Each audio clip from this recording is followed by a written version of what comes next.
Et bonsoir tout le monde. Bonsoir et bienvenue pour ce nouveau live, un live dédié à la rentrée. Aujourd'hui, on va faire une jolie petite trousse. La trousse, vous allez voir, elle est super simple. Elle est accessible aux débutants dès les premiers pas en couture. Ça peut être votre première couture puisque je la fais souvent moi en atelier découverte. Et à partir du moment où vous avez une machine à coudre et avec un pied pour les fermetures éclairs, vous pouvez la faire. Du coup, on va la faire ensemble. Je vous montre à quoi elle ressemble. Donc ça, hop, c'est la mienne. C'est celle que j'avais fait à l'époque du tuto écrit et que je m'en sers tous les jours. Je mets tout mon petit bazar dedans. Pardon. Hop, voilà. Donc voilà la trousse qu'on va faire aujourd'hui. Et on l'appelle trousse carrée puisqu'elle a une armature, au final, une forme, elle est plus rectangulaire que carrée. Mais elle s'appelle la trousse carrée. Du coup, la trousse carrée, pour la faire aujourd'hui, de quoi vous allez avoir besoin? Alors, vous avez besoin d'un carré de tissu de 25 par 25 cm que j'ai entoilé ici avec de l'entoilage moyen. Pas besoin de mettre de l'entoilage trop ferme non plus, sinon la trousse va être trop rigide et ne sera pas agréable. Un deuxième carré ici, toujours de 25 par 25. Hop, il y a les petits fils qui va servir à la doublure à l'intérieur.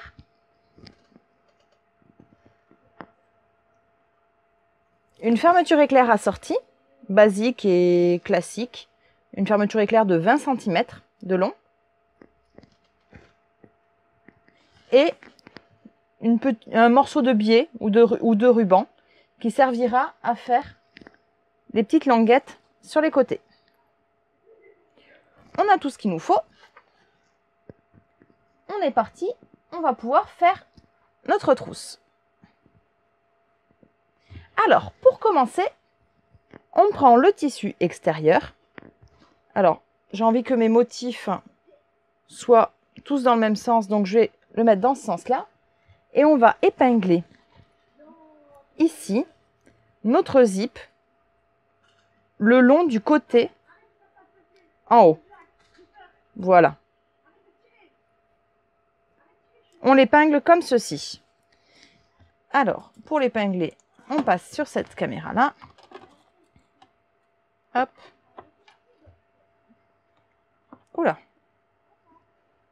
Je vais éviter de faire tomber la caméra.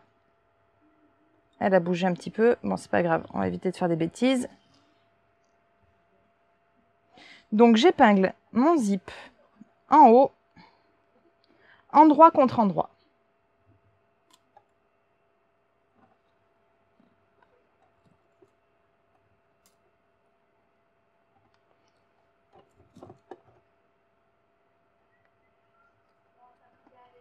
Voilà, c'est épinglé.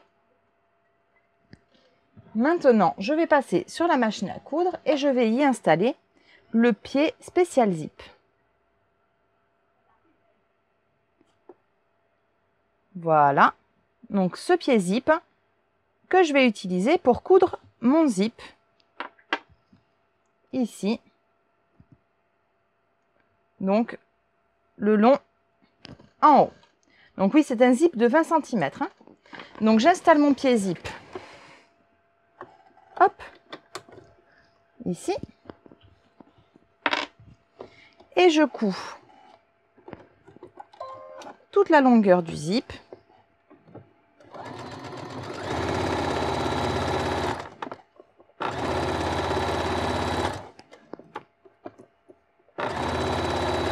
Quand j'arrive au bout, mon curseur me gêne. Donc, mon aiguille plantée, je peux lever le pied, ouvrir la fermeture éclair, rebaisser le pied et je peux finir ma couture sans être embêtée.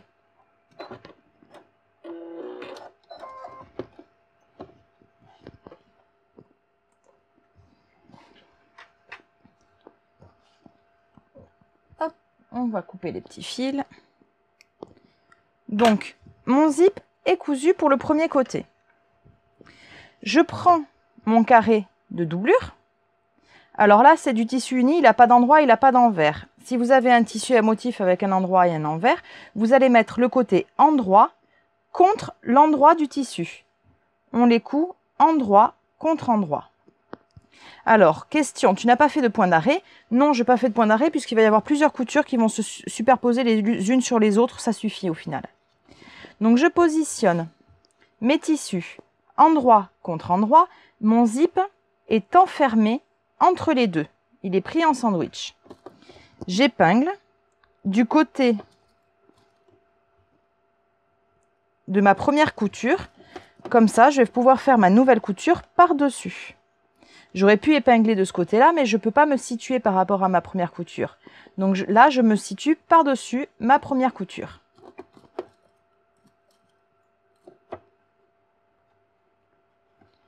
C'est épinglé. Je vais donc faire ma nouvelle couture en chevauchant ma première couture que je viens de faire à l'instant. Toujours au pied zip, je le couds.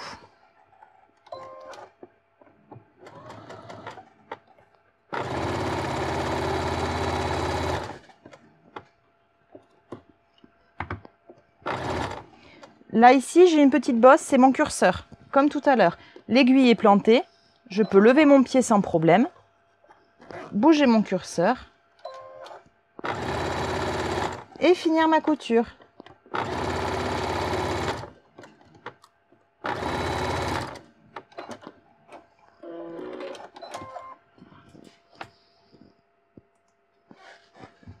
Je me retrouve donc ici, quand j'ouvre le tout, avec le zip qui est propre et qui est cousu entre mon tissu extérieur et ma doublure.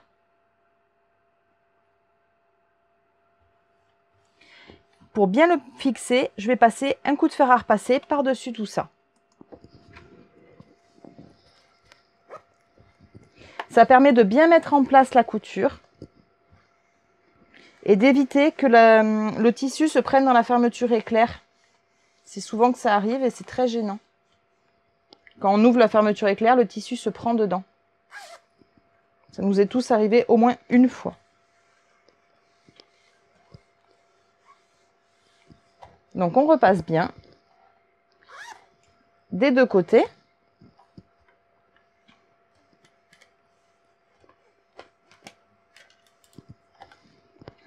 Voilà.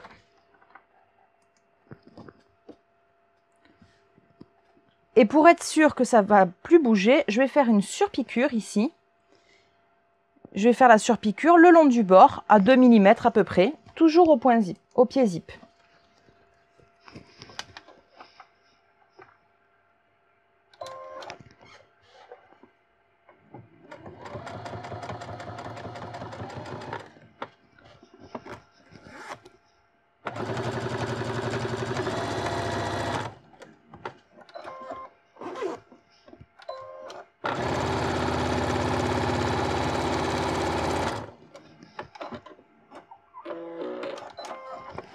Mon premier côté de fermeture éclair est posé.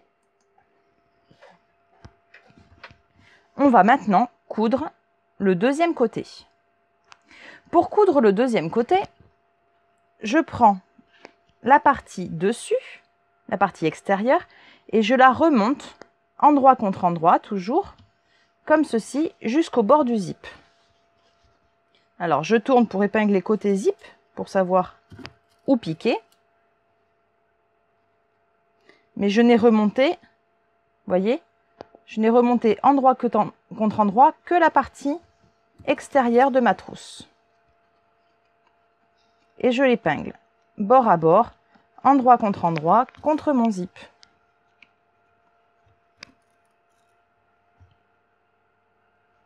Mon curseur me gêne, donc comme d'habitude, je peux l'ouvrir. Je le refermerai après, au moment de coudre. Alors, pourquoi est-ce que tu gardes le pied zip pour surpiquer? Pour pouvoir surpiquer au bord le plus près possible de la couture. Si je surpiquais avec la couture, avec le pied normal, je ne pourrais pas surpiquer aussi près. Et deuxièmement, par gain de temps également, puisque je vais à nouveau utiliser le pied zip, ça ne sert à rien de changer de pied à chaque étape. Donc, je vais coudre maintenant ce que je viens d'épingler.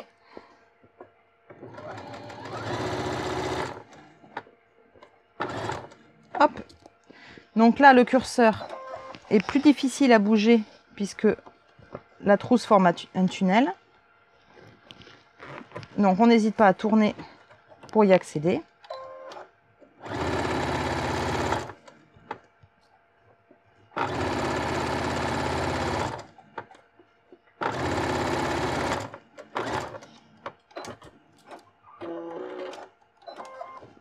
Voilà.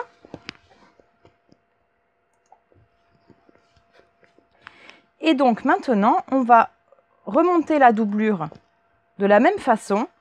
Endroit contre endroit, la doublure remonte. Et je me retrouve du coup avec le zip pris en sandwich entre les deux. Et ici, vous devez vous retrouver avec la doublure pliée en deux d'un côté et l'extérieur plié en deux de l'autre côté. C'est vraiment distinct les deux.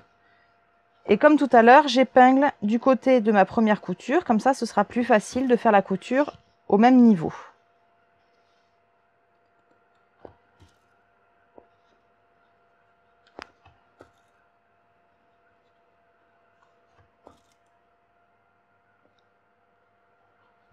C'est épinglé. Je fais ma couture.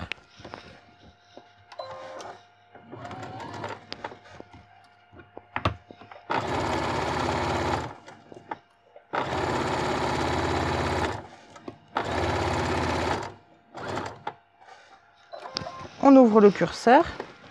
Alors pour le coup, il faut passer la main carrément dans la trousse pour pouvoir l'ouvrir.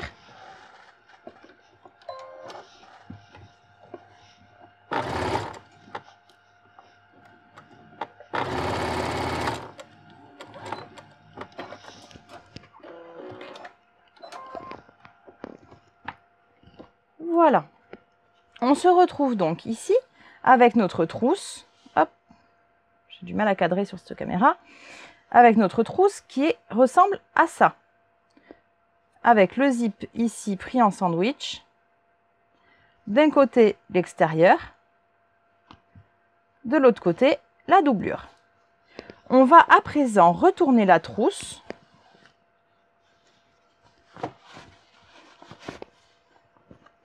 On la retourne sur l'endroit de façon à ce qu'on ait notre extérieur visible et la doublure à l'intérieur.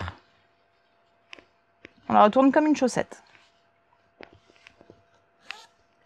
Comme tout à l'heure, je vais repasser au niveau de mon zip, ici, la couture que je viens de faire, pour bien mettre en place les tissus.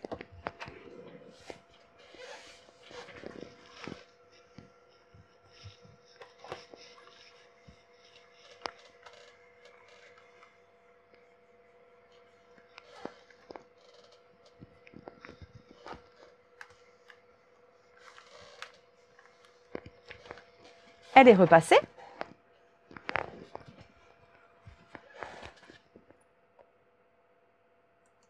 Et je vais faire ma surpiqûre. Alors attention, la surpiqûre, pour le coup, elle est un petit peu compliquée à faire de ce côté-là, puisque notre trousse n'est pas à plat.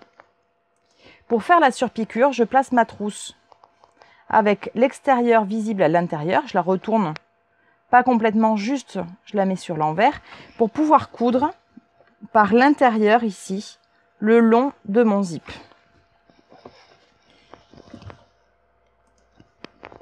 Alors, je suis plus à l'aise de ce côté-là, donc je change le côté de pied de zip. Pour tout savoir sur quel côté mettre sur le pied zip, j'avais fait une vidéo dédiée aux fermetures éclairs, donc je ne vais pas l'expliquer là, vous regarderez la vidéo des fermetures éclairs. D'ailleurs, j'avais commencé des trousses comme ça dans la vidéo.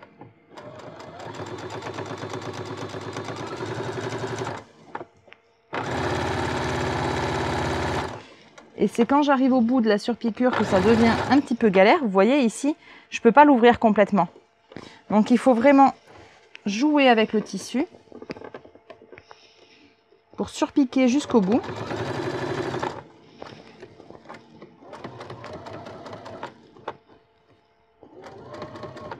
De façon régulière.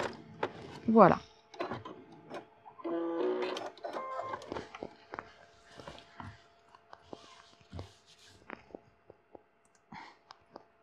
Ma trousse est surpiquée des deux côtés.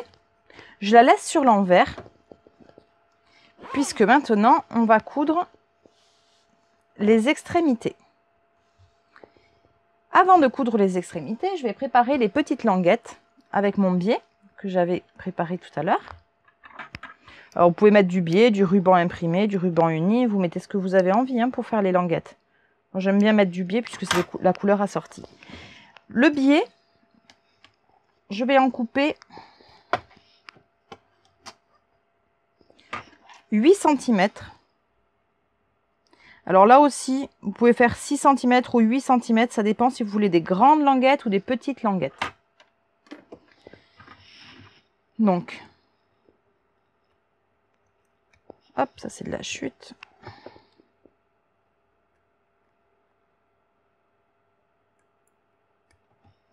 J'ai donc mes 2 languettes. On va commencer par une. Je prends ma languette et je la plie en 2. Si vous utilisez du biais, vous pliez avec le côté intérieur du biais à l'intérieur. Le joli côté à l'extérieur. Je prends ma trousse et je vais venir, donc je plie ma trousse en 2 comme ceci, bien à plat, et je vais positionner ma fermeture éclair bien au milieu. Alors on peut mesurer pour être sûr qu'on est au milieu. Donc là 5,5 et 11, c'est bon, je suis au milieu. Donc ma fermeture éclair est au milieu. Ma petite languette que j'ai pliée, je prends le côté brut dans la main, le côté plié à l'extérieur, et je glisse ma languette ici sous la fermeture éclair. Vous voyez, elle est au milieu, entre les deux, à l'intérieur, le côté brut contre le bord de mon tissu et le côté plié à l'intérieur. Et je l'épingle comme ceci. Alors là, c'est un petit peu compliqué à épingler puisqu'on a beaucoup d'épaisseur. Et on peut se mettre des petites épingles pour épingler le reste. Au niveau de la machine à coudre, je repasse au pied classique.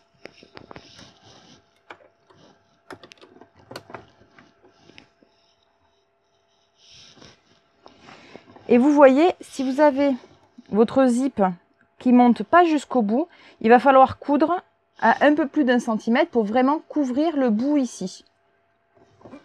Si vous avez un petit surplus, c'est pas grave, vous recoupez après. On va recouper après de toute façon. Mais c'est important de couvrir le bout du zip.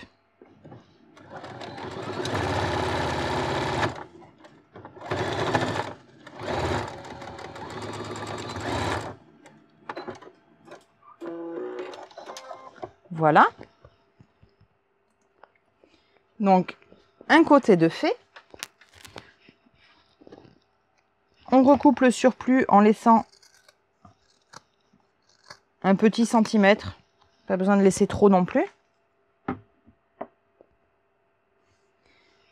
Et maintenant, attention, avant de coudre l'autre extrémité, on ouvre la trousse. Sinon, vous allez fermer les deux côtés, la zip fermée, vous ne pouvez plus l'ouvrir. Après, vous ne pouvez plus la retourner. Donc, on ouvre le zip et on va faire la même chose. Donc, je plie mon étiquette en 2. Je positionne bien mon zip au milieu. Et je positionne mon étiquette dessous le zip.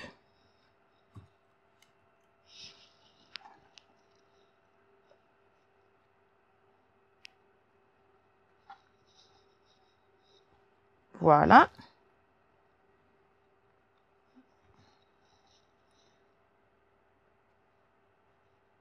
Comme tout à l'heure, je vais coudre de façon à bien couvrir l'extrémité du zip.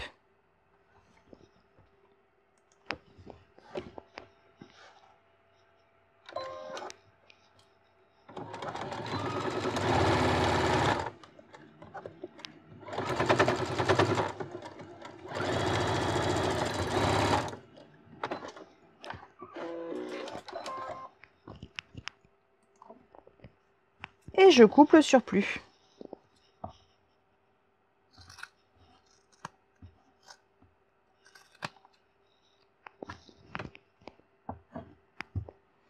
Maintenant, pour avoir des extrémités propres, on va faire un zigzag ici. Donc on va faire un zigzag pour surfiler. Si vous avez la surjeteuse, vous pouvez très bien faire les bords à la surjeteuse. C'est même conseillé. Pour l'instant, je montre avec un zigzag. Donc un zigzag normal de 3,5 de large. Et là, il est réglé en 1,5 de longueur. Et on va faire en sorte que mon surfilage fasse un point à l'extérieur, un point à l'intérieur du tissu. Ça va enfermer les fibres et éviter que mon tissu ne s'effiloche.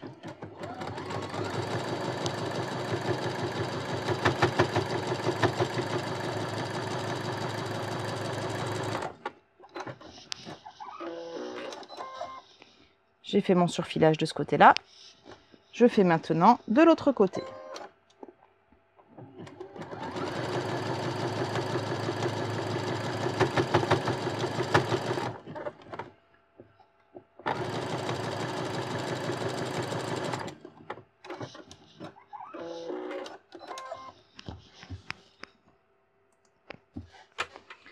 Ma trousse est surfilée.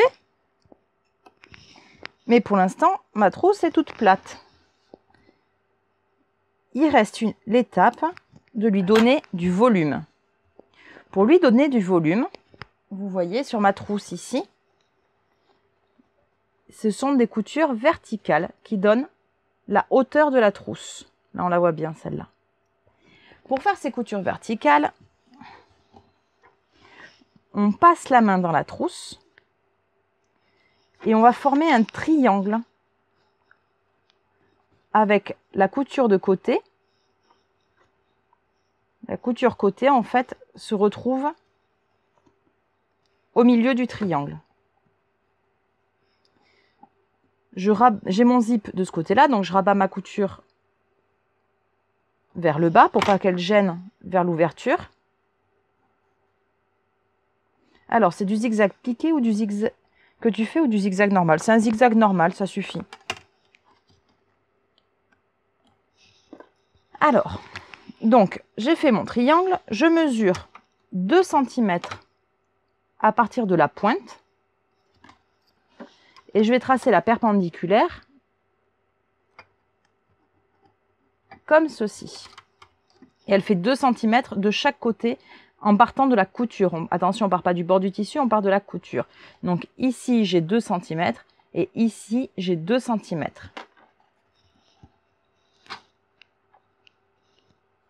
Je me l'épingle pour pas qu'elle bouge. Et je peux passer, hop, au point droit. Là, par contre, je fais des points d'arrêt en début et en fin de couture.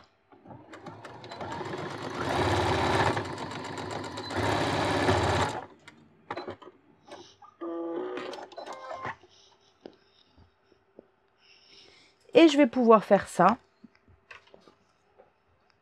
sur mes 4 coins. Donc, je vous remontre la manipulation. Hop, pardon, j'ai touché la caméra. Je passe ma main dedans pour aplatir, hop, ces petits fils-là. On peut les enlever. Donc, je passe ma main dedans pour aplatir et former un triangle avec ma couture au milieu. Comme ceci. J'ai bien la couture au milieu, c'est-à-dire que ma couture, elle arrive à la pointe ici. Elle est vraiment à la pointe. Je mesure 2 cm à partir de la pointe.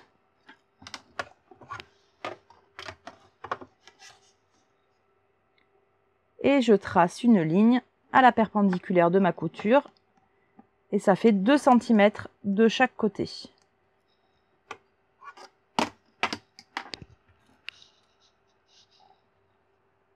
Je l'épingle. Je vais me préparer les autres coins au passage. Donc, je passe la main dedans. Je forme le triangle. La couture toujours rabattue vers le bas par rapport au zip. Pour pas gêner le zip. 2 cm.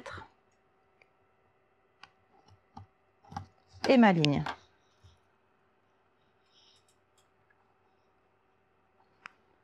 Et le dernier coin, qui se forme quasiment tout seul au final, comme il y a tous les autres qui sont déjà en volume.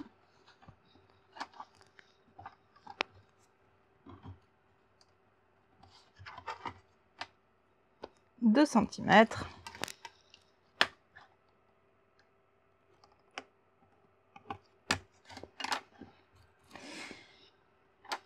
Allez, j'ai donc fait mes 4 coins. Je vais les coudre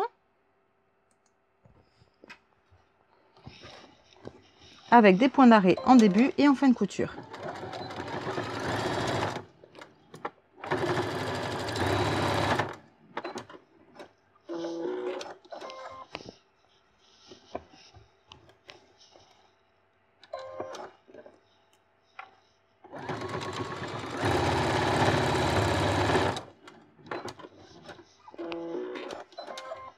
Alors bien sûr, là je fais avec un fil blanc, mais vous pouvez faire avec un fil de la couleur du tissu, ce sera moins visible. Là je fais avec un fil pour que vous puissiez voir les coutures.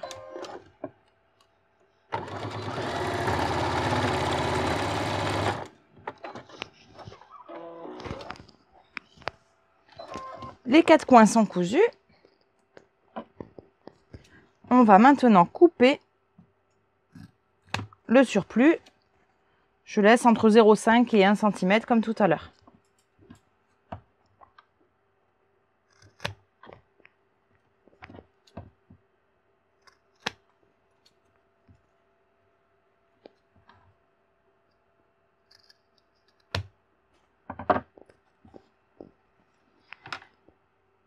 Et dernière étape, je vais surfiler mes coins que je viens de couper.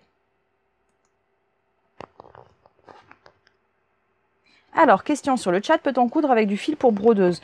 Oui, on peut coudre avec du fil pour brodeuse, sauf que c'est un petit peu dommage parce que c'est du fil qui coûte très très cher quand même. Et c'est pour les surpiqûres éventuellement, oui, pour faire des coutures décoratives, mais sinon c'est pas très, il n'y a pas un grand intérêt de coudre avec du fil pour brodeuse.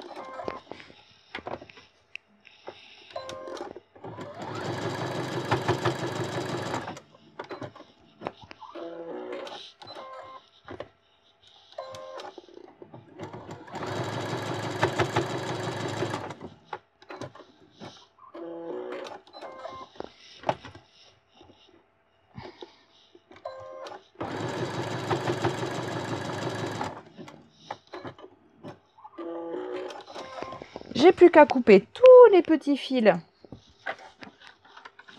qui restent.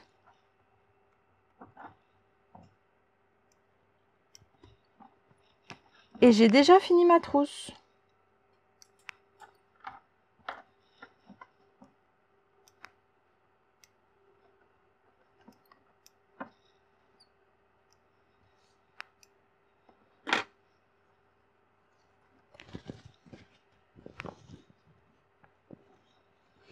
Alors, je vois que tu fais tes arrêts en marche arrière, arrêt 1, parce que ta machine n'a pas de point d'arrêt automatique pour la démo, ou parce que les points d'arrêt auto sont moins bien. Alors, je fais tout simplement mes points en arrêt avant-arrière, parce que je n'aime pas le point d'auto de ma machine qui est tout lent. Je préfère le faire avec ma machine, le faire en avant-arrière, où je peux gérer la vitesse, tout simplement. On ne doit pas faire de point d'arrêt quand on surfile. Si, tu peux faire des points d'arrêt quand on surfile. Quand on fait un zigzag pour surfiler, on ne fait pas de point d'arrêt. Si, tu peux les faire. Là, je ne les ai pas fait, c'est vrai. Mais tu peux les faire. Et donc, on n'a plus qu'à repasser la trousse sur l'endroit. Bien ressortir les coins. Donc, vous sortez bien les coins ici avec vos doigts.